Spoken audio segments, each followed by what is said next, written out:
season has not yet begun. It is on a small hill. It is on a small hill. One can look down on the lights of the town and hear the through of the sea. My girl, Helen, and I rented it in Paris from photographs some months ago.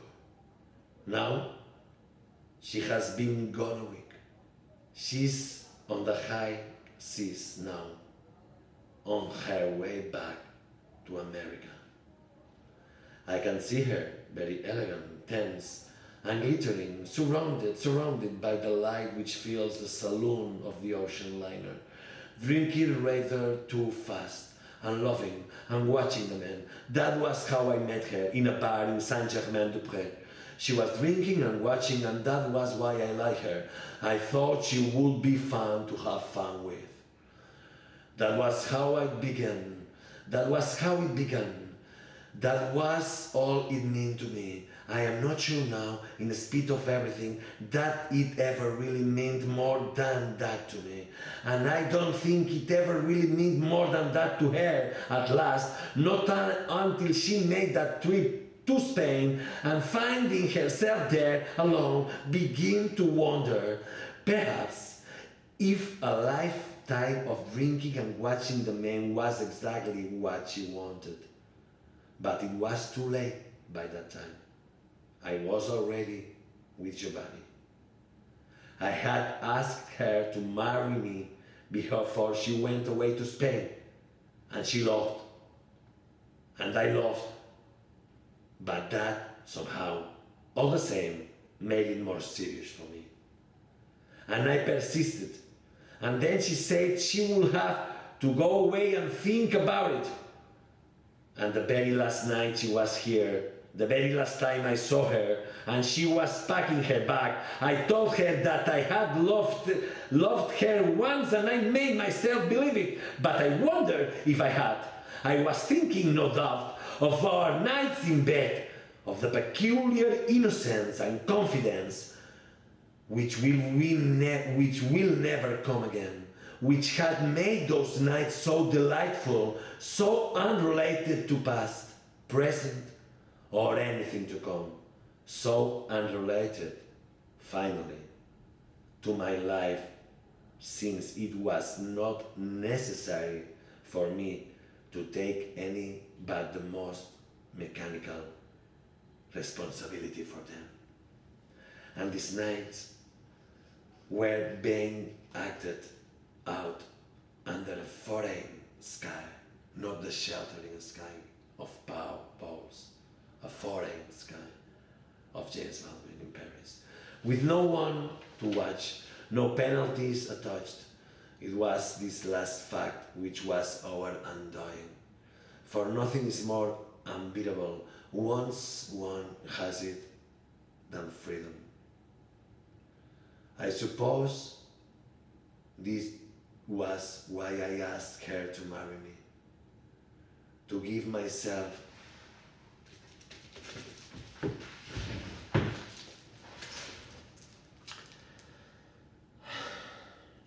I suppose this was why I asked her to marry me, to give myself something to be moored to.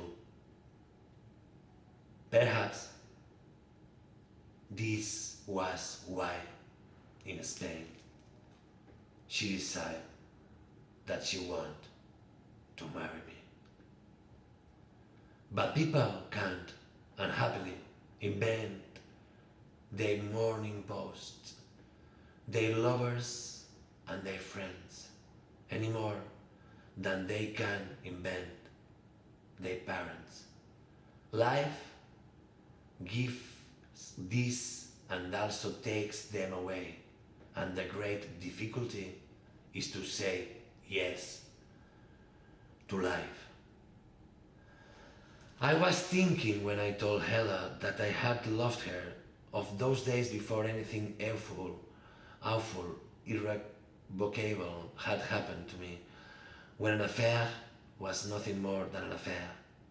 Now, from this night, this coming morning.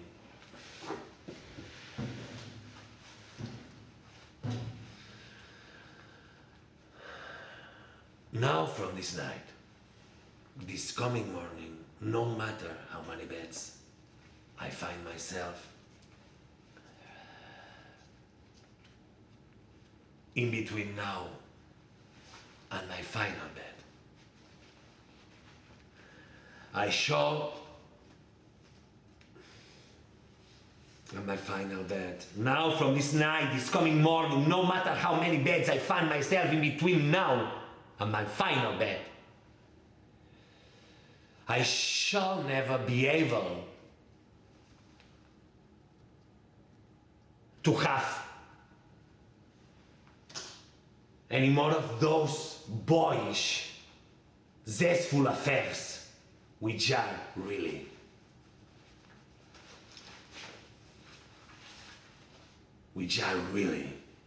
I shall never be able to have any more of those boyish, zestful affairs which are really, when one thinks of it, a kind of higher, or anyway, more pretentious masturbation. People are too various to be treated so lightly.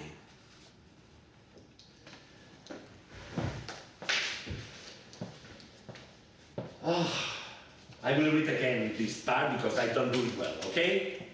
I was thinking when I told Ella that I had loved her of those days before anything awful, irrevocable had happened to me.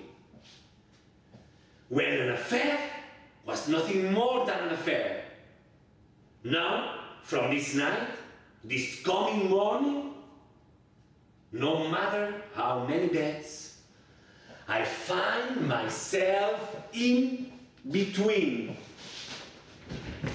No matter how many beds, I find myself in between now and my final bed.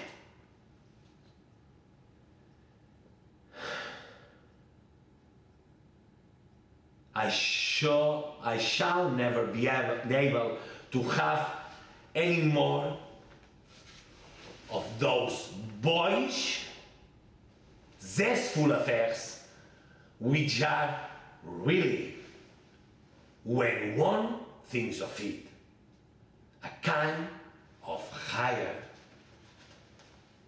or anyway, more pretentious masturbation.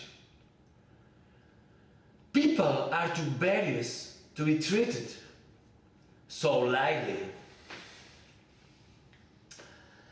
I am too various to be treated so lightly. I am too various to be trusted. If this were not so, I will not be alone in this house tonight. Helen will not be on the high seas. And Giovanni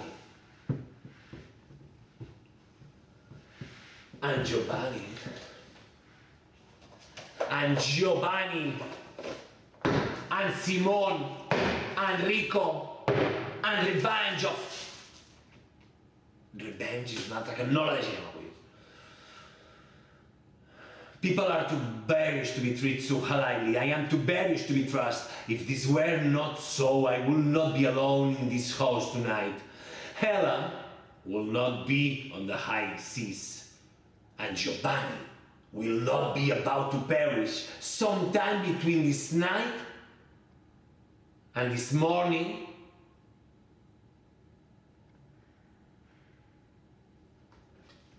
In the guillotine. I repent now for all the good it does. One particular lie among the many lies I've told, lived and believed. This is the lie which I told to Giovanni but never succeeded in making him believe, that I had never slept with a boy before. I had decided that I never would again. There is something fantastic in the spectacular.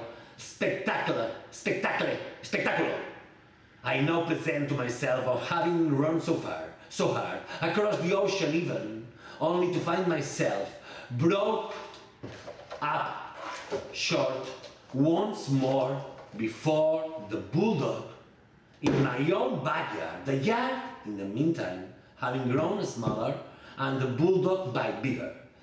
I have not thought of that boy Joy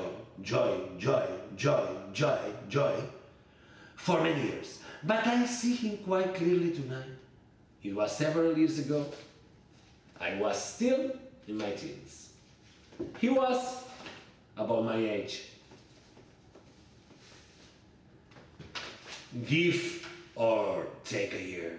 He was a very nice boy too, very quick and dark and always loving. For a while he was my best friend. Later, the idea that such a person could have been my best friend was proof of some horrifying thing in me. So I forgot him, but I see him very well tonight. It was in the summer. There was no school. His parents had gone someplace for the weekend, and I was spending the weekend at this house, which was near Coney Island in Brooklyn. We lived in Brooklyn too, in those days, but in a better neighborhood than Joy's. I think we had been lying around the beach, swimming a little and watching the near-naked girls pass, whistling at them and laughing. I am sure that if any one of the girls we whistled at that day had shown any signs of responding, the ocean would not have been deep enough to drown our shame and terror. But the girls, no doubt, had some intimation of this, possibly from the way we whistled, and they ignored us. As the sun was setting, we started up the boardwalk towards his house, with our wet bathing strums on under our trousers. And I think it began in the shower. I know that I felt something as we were horsing around in the small, steamy room, stinging each other with wet towels, which I had not felt before, which mysteriously and yet aimlessly included him.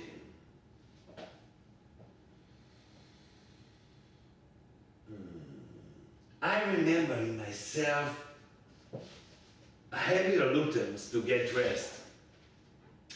I blame it on the heat, but we did get dressed, sort of. And we ate cold things out of his icebox, and we ate cold things out of his icebooks, and we ate cold things out of his icebooks and drank a lot of beer. We must have gone to the movies. We must have gone to the movies. We must have gone to the movies. I can't think of any other reason for our going out, and I remember walking down the dark, tropical Brooklyn streets with heat coming up from the pavements and banging from the walls of houses with enough force to kill a man. With all the walls below us, it seemed sitting shrill and disheveled on the steps and on the walls, children and the side walls, or in the gutters, or hanging from fire escapes, which my arm around Joy's shoulder. I was proud. I think I was proud. The shoulder of Joy, I was proud.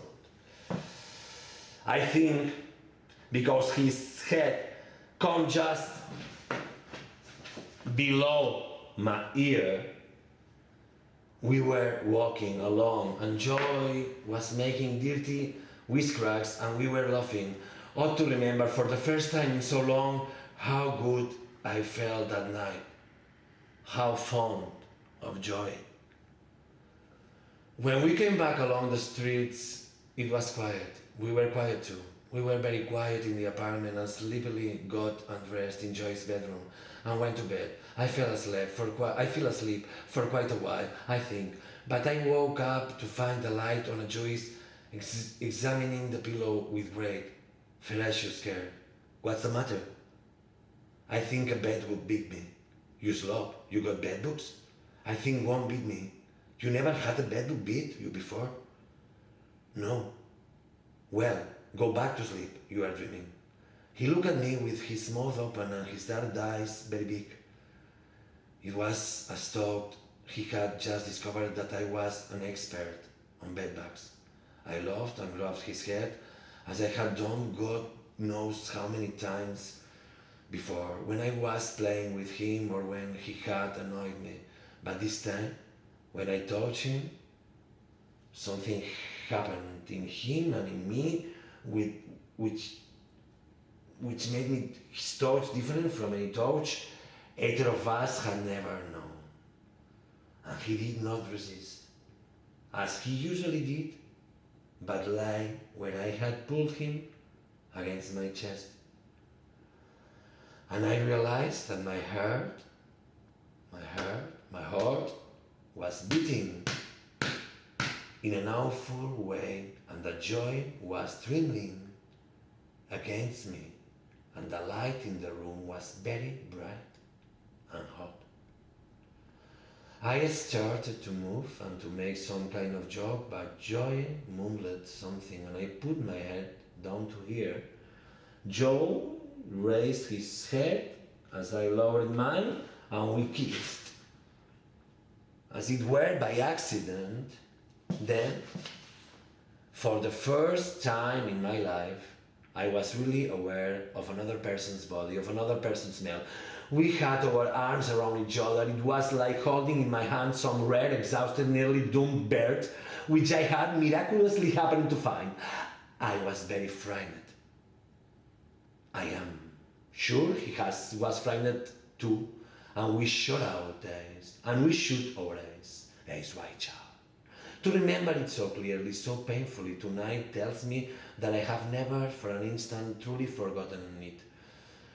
I feel in myself now a dreadful stirring of what so overwhelming highly stirred in me then, great twisted heat and trembling and tenderness so painful I thought my heart would burst.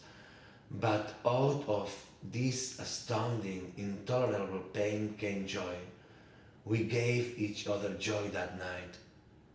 It seemed then that a lifetime will not be long enough for me to add with joy the act of love.